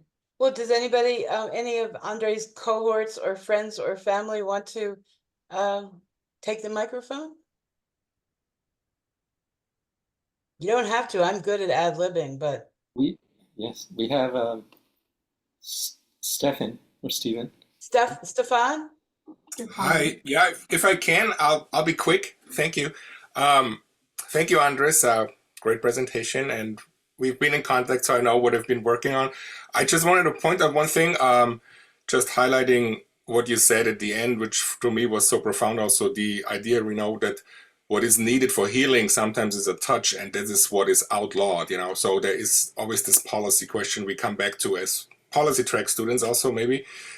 But you started with the idea also in a part of the sacred and intimate session process, the idea of wounding, right? People come with a wound. So I wondered if you can expand on that. Is a wound a general thing we can say exists for everybody growing up in this sex negative culture, or is it as a personal thing, like some adverse experience, or is there more to that? I just wanted to get your impression on that and what this idea is of wounding, since it's a negative perception, but it might also be turned around into something positive, right? Yeah, I guess that to me, all of those things you mentioned could be what I would label as wounds. Um, the as a practitioner, the the reason that that term was used, and it didn't have to be used, you could use something similar to it, is to get at what is achievable in this hour. So if you come in and you say, I hate the world, I think the world would change, as a sacred intimate, say, okay, well, I'm going to acknowledge that, but we have an hour. So let's try to kind of zoom in and focus. So it's at least the way I deal with it. As I mentioned, there are some clients who already understand. For example, I had one once who was dealing with basically they didn't have a relationship of any kind with their father, even though they lived with them till they died. And that lack of attention, positive or negative, is something that this man was carrying. And he was already in his 60s or even older. And so he started to come with me to see me because he wanted me to see how we could get at that energy, because he felt that that energy was holding him back. He wanted some sort of acknowledgement, positive or negative, that would allow him to release that energy and be able to let go of, Dad never paid attention to me. And so we ended up doing some role playing. We did some somatic work until he let go of that energy. And so that was a case of a wound that couldn't be handled in one session. But we set intentions in each session to try to kind of build towards that. So that's how I would describe it. Other sacred intimates might have further sort of perspective on that. Thank you. Wonderful. Well, thank you so much, everyone, for this really enlightening and super interesting and dare I say sensitive and enlightened dissertation. I really, really enjoyed this, Andres and Steve and Lorraine and Don. I think at this point, what we'll do is I will make Andres the host of this session. And then Lorraine and Don and Steve will go into the debrief session. You can take as long as you want to discuss and then come back here when you're ready. And then we'll make some announcements. Okay. Do you have the links? I think, yes, we'll try. We'll try. And we got your number. Steve? Yeah, can I add one more quick thing before we Yes, break? Steve. Steve, So, yeah. yeah, thank you. Andres' parents, even though you're not on the screen, I wanted to acknowledge your presence. Thank here. you. And it looked like Andres' sister is still here too. So it's really, it's wonderful and it's touching to me that you are here. In 1991, I defended a dissertation, which was a qualitative dissertation, interviews with men living with HIV.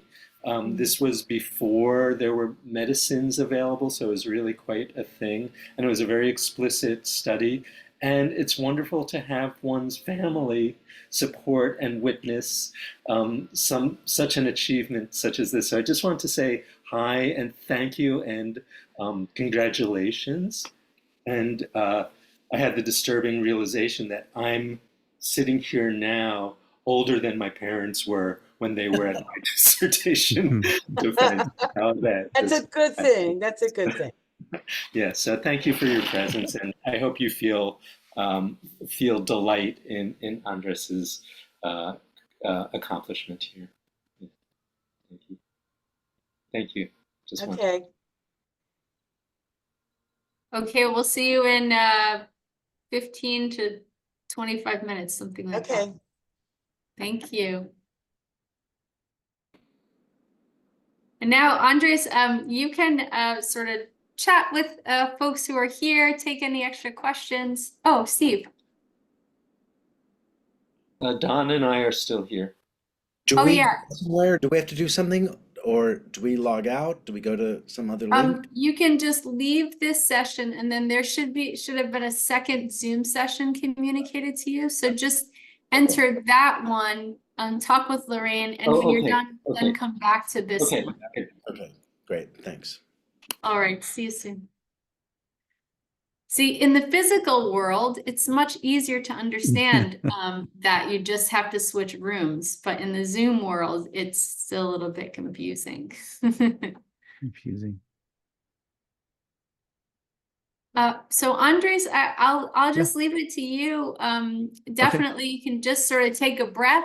You can go do a bio break. You can take questions, get that water, whatever you like. And then of course, just chat with your friends and family and colleagues who are here about anything they're interested in talking with you about. Should we all take 5 minutes, 5-minute bio break? What do you think? I'm okay. I'm here, but if people need to step away, that's fine. I'm okay. Anybody want to chat? Want to unmute? Just say hi. You kicked ass. Hi. It was amazing, Andre. Like really. Thank you. Thank Hey, you. Andres, long time no see, man. I just wanted to say Hey, congratulations. Thank you. Thanks Thank for you. the invite. I do have to step away to jump into a meeting here in just a second, but I'm really proud of you. You know, for those of you who don't know, I supervised Andres at the Kind Clinic for a couple of years when he was a patient advocate there, and just thinking about our first meeting and me, training you on how to be a patient advocate and provide medication access and how to build those boundaries with patients when they're, asking you to do too much. And just, all the things that we, went through over the, several years that we worked together. I'm super proud of you and congratulations on everything. Thank you, Matt. I miss you. I miss you too, man. Thank Congratulations you. to Thank all you of for you. being here. Good job. Thanks. Thank you. Hi, brother. Hey, sis, how are you? You got through it. I did. I did. Good job. Everybody, this is my sister Andrea. Hi. Hello. She's in Odessa, Texas. She's in education, so and she knows what I was going through. You did a great job, bro. You want to say hi to mom and dad are watching, and so is Tio Nacho. Hi, Mom. Hi, Dad. Hi, Theo. I was sharing with so my uncle Nacho Ignacio Solis, he was my 6th grade teacher. And I was sharing the story that in 6th grade I didn't know anything about sex. And he asked us to open my health book, our health books. And at that age I was getting all the good grades and everything. And so I had previously asked my mother when I was much younger where babies came from. Sorry, Mom, I'm going to tell the story. And she told me that babies came from belly buttons. So, when you're 4 or 5 years old, you don't question that, right? And so when my uncle asked it and I raised my hand with a lot of pride and then said, babies come from belly buttons, the whole room laughed. And it was hilarious. And it wasn't later that I talked to my mother that she shared with me that, growing up in her life, there was no real, you weren't allowed to really talk about sex or to learn anything about it or to know anything about it. And so she was embarrassed when I asked her the question. But I often tell people the reason I pursued this path of education is that I don't want any kid who needs the base information to have it, because it's really, really important. So, and I love you, Mom, and I love you, Dad, and I love you, Theo, and I love you, sis. Thank you for being here. Love you too, bro. So proud of you. Say hi to Justin for me. Will do. Okay. Oh, here comes the.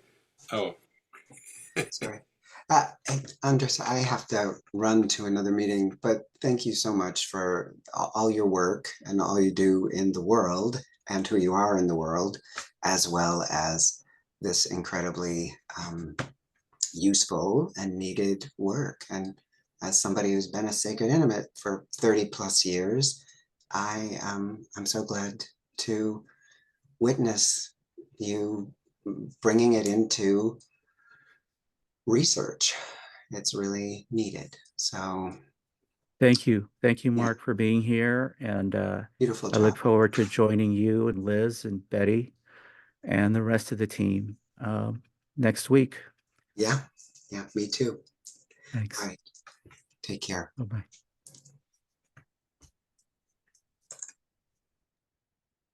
Hey, Andreas, it's Will Kaufman. That Hey, was Will. just Hey, great to hear from you. Wonderful presentation. Thank you. I missed a tiny bit of it due to another call, so maybe you can send the recording or send your document if you can. I'd love to take another look at it. Maybe sometime catch up with you one-on-one about it. But it was great and so Thank interesting. you. And Yeah, shoot me an email. okay. I'll be happy to send you a PDF of the presentation. And if there's a recording, I'll send you a link to that too. Okay, that'd be great. And then we'll have a conversation sometime. But congratulations Absolutely. and well done and good luck on the next phase. Thank you. It was great to hear from you. All right, thanks. Bye-bye. Bye-bye. So, Andres, here's the embodiment question. Where do you feel the approaching doctorate in your body? I'm numb right now. Oh, too much work. I'm numb right now. All right. Yeah. We'll wait for your good Yeah, news. I'll be honest. But I'm glad. I'm so glad. I'm so glad. And thank you for walking this journey with me. I think Eric was here earlier, but he might have stepped away. Um, all you guys. Um, it was cool to be the cohort that began such a long time ago now. The first cohort. I know. I know. I was so scared. I was so scared. It was like, what am I doing? But it felt right. It And felt you were right. the pioneers. You were the pioneers that took a chance on us as a new program. We're just as grateful as you are to you for it. My big question is, what are you going to do with your copious amounts of free time now that you don't have this working in the back of your mind? Um, that's a question. That's a question. I don't know yet. I don't know yet. Lorraine and I were talking about this whole experience, and um, I think at one point she was the one that said, she said, if this had been a child, you'd have a 10-year-old child now. I'm like, oh my God, really? That's right. But yeah, we did have a conversation of, uh, in a lot of ways, it's hard to let go of things, even if they're detrimental to us, because they're familiar. And so, having to push against that and be like, I have to finish this. I have to finish this. Made me realize, at least for me, something to work on was to recognize that I have to learn to let go, because otherwise, I would stay attached always to stuff that ultimately is really detrimental to what I'm doing. Well, I think the best, I totally agree with you that the dissertation is to be done. Because what it does is it opens up a new door for you, right? And Mhm. the beautiful thing about a PhD, even though you don't sort of realize it in the process, is that you're slowly accreting all of this knowledge that is actually quite useful in the world. And people recognize you for it in ways that are, I think, when you transition from student status to actually holding your PhD, it can be quite shocking to make that transition. And so there is some emotionality in that transition between student and PhD.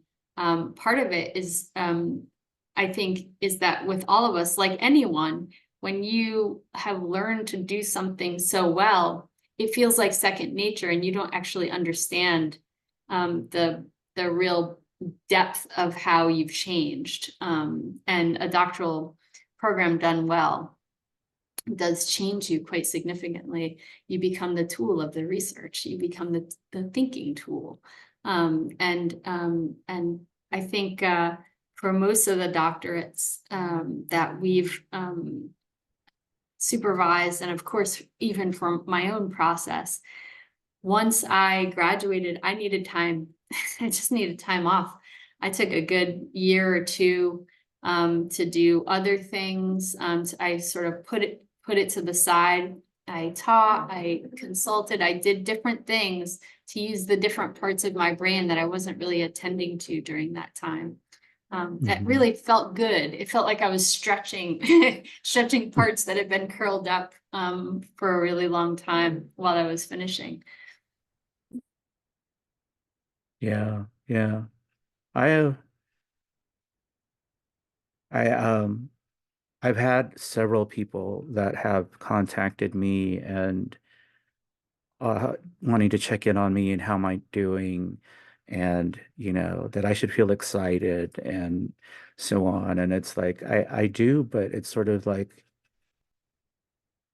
I mean, this because you've known me for quite a while too, is that I kind of hold back until after things are done. because I feel like starting to celebrate too early sometimes distracts, at least me. And so it felt good, and at the same time, it was sort of like I'm going to do things in the way that I need to do them. And you're right too. It hasn't hit me yet. It hasn't hit me yet, and I don't know when it's going to hit me. But it's been a journey. I have learned a tremendous amount of information and gathered a lot of knowledge and become very valuable. Matt Phoebus, who was here earlier, my previous employer, I got to use a lot of that knowledge in the sexual health and wellness space with the LGBTQ folks. And there was pride in that, the fact that I was able to support folks that I would not have otherwise if I didn't have the knowledge that I gained in the program. So I just had to keep hearing people telling me, you need to move out of Texas. So one thing, get out of Texas. Your sister says no, you better stay. Yeah. I moved Yeah, out no. of Connecticut when and then I do have to say there is nothing like home. There is nothing like home. But you can stretch for a little while. Most of the people that say that are looking at it from the lens of what's happened in the social political spectrum as it relates to sexuality. And Lord knows that this state has quite a bit to grow when it comes to that. But All the you more know, reason for you to stay internal with all the knowledge that you have and change things, Andres. yeah, time to start making more trips to Austin and start raising some stink. Yep. Yep.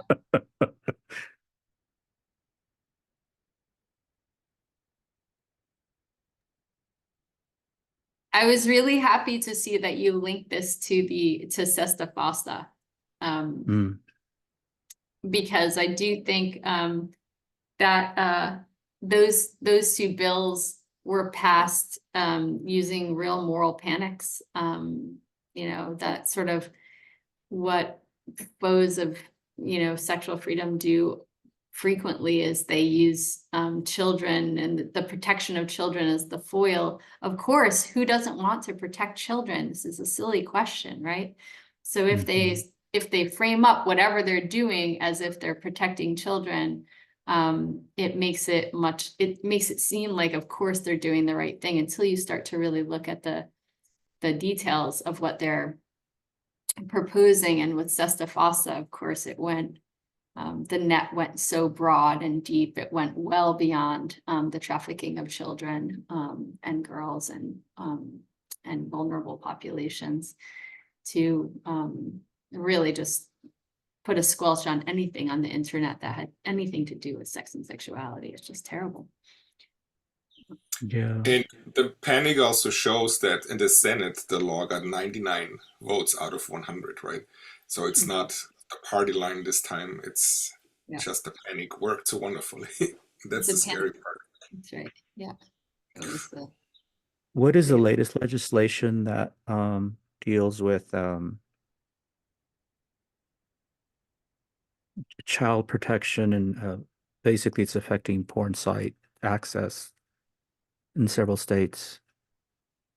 I'm not sure. I know that Sesta Fosta is active in that sort of allowing a precedent for that kind of stuff, but I'm not sure which law you're referring to. I know that there are lots of people, lots of groups trying to amend and improve Sesta Fosta so it stops this blanket surveillance and punitive measures against things like what you were talking about. I think, Anders, what you mean is there's a few proposals out there now. I think in Texas also where it's called the Children Online Protection Act or something, and the idea is basically to prevent anybody under 16 to be on social media and and restrict online access, for the idea of protection, which of course is again so crazy, like how you throw out the baby with the bathwater, right? But there is considerable resistance to that too. I wonder where it's going. Yeah, it's not only Texas. It's I think a few states. Yeah. Yeah, that's what I had heard. I was talking to Dr. Ethan Costin because we at the last meeting that we had, I was talking about Sesta and then I hadn't kept up with it. I know Woodhull is sort of That's right. leading a lot of that work. But I mentioned to them that I hadn't been keeping up with it. And that's when Dr. Costin mentioned that law that you're describing, Stefan, in relation to being, at least from their perspective, a greater threat right now as it relates to internet access to freedom, basically, to use the internet. So.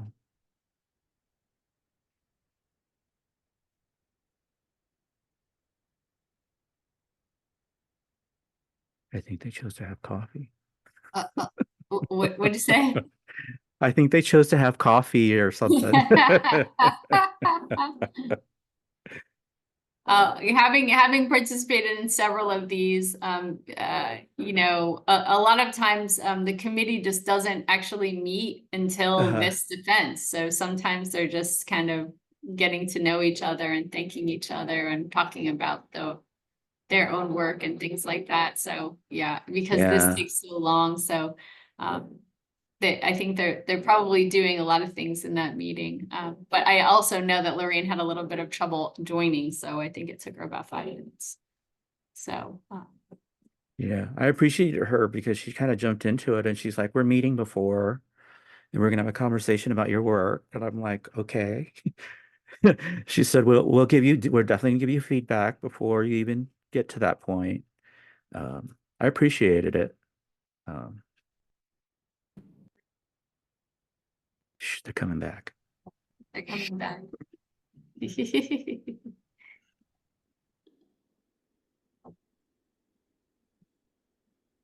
Great. Hi. The jury returns. Guilty. Guilty as charged, Dr. Cordero. Nothing specific, but we all are excited about your future. There is specific stuff, but it's all about, I was asking Don and Steve, well, we want to write letters of recommendation. We want to give you career ideas. And we're like, yeah, we do. But we're most excited that you go forth and prosper as you are doing right now. And that what you did with the PowerPoints showed us that you already listened to the criticisms we brought up with you 2 weeks ago on our Zoom, and that you've already integrated our verbal feedback into how you synthesized the PowerPoints that you did present. So, it's just keep doing it.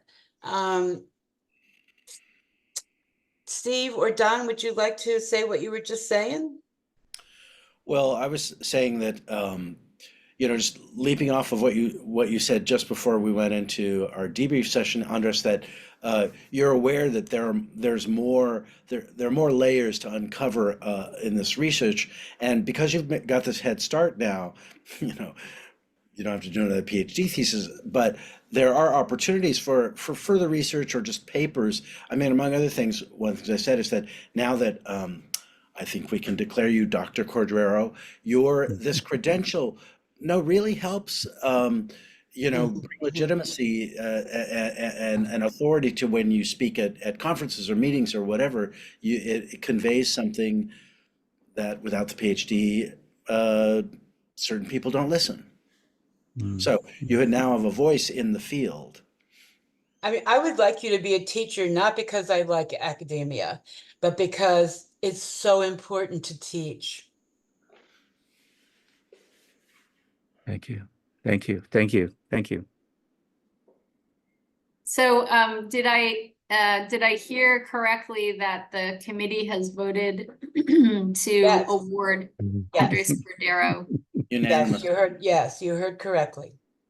Wonderful. Thank you. Well, I'd like to take the moment to welcome you to the Academy, Dr. Cordero. Wonderful Thank you. work. Thank you to the committee, Lorraine, for heading this, Don and Steve for your close, nuanced support and work with Andres. Congratulations, Andres. I think Thank you, everyone Dr. should take Marzullo. themselves off of mute and congratulate you, and then please. Yeah, I would love to hear from the people Congratulations. who are Amazing. hanging out. Thank, Yeah. Congratulations. thank After a you. long Thank you. Wow. There's no one in your Yeah. contacts name. Thank Whose contact info are you looking for? Congratulations, brother. Love you. Love you too. Thank you. There's no one in your contacts name. Whose contact Oh, info is are that you my looking phone? for? Oh, that's so Could funny. be. It could be. It's very appropriate to have Siri join Whose in contact the info are you looking for? after dissertation meeting now. 'Cause, No, I thank you so much. I really appreciate all of you. All of you played a role. My sis actually helped me get a FedEx package into Lorraine. Thank you, Andrea. Thank you, Andrea. She, She did. yeah, she was keeping me calm while I was like going nuts, panicking. I think she's got editing and copywriting skills, doesn't she? She does. She does. Yeah, I'm very proud of her, and she loves her work too. It was very obvious when I've been visiting her recently. She loves what she does. So thank you. Thank you so much. And I'm really excited, and I don't know what else to say. Well, I like to do one thing before we leave, which is to, if everyone would be okay with it, to, if you're able to put your face onto the screen, to give a big smile, and I'll take a screenshot for Andres to mark the moment and send it to him. Oh, like the Brady bunch. Like like we're in what was that that $1,000 Hollywood Squares. Squares. Hollywood Squares. Oh, the Hollywood Squares, yeah. Or We Are the World. Yeah. It's great. Okay, so I'll give you some warning here. Hold on 1 second. I just need to take myself off of the other. Oh, okay. Okay, good. Here we are. Great. Okay. Now let's do, ready? 1, 2, 3, cheese. Okay, let's see what happened with that. Let me paste it in and see what it looks like. And then Don, you just had a shadow come over I you. know. That's Michelle just did something snazzy with the graphics. I have no idea. And she's got this great little dog walking around behind her. I thought it was a cat. Oh, it's a cat? Yeah. Dog cat? No, it's a little doggy. That's right. Very Here, little. let's do it one more time. Let's see. Okay. No, that's wrong. Hold on 1 second. Sorry. You're not see, Lorraine, you're not the only one. You're not the only one. I still admire everything that anyone can do with Zoom because it drives me nuts. And we're all guinea pigs and it's all fine. I think I'm pressing the wrong button.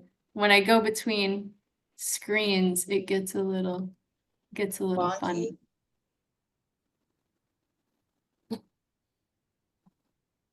No, that's wrong. Okay, let's try one more time.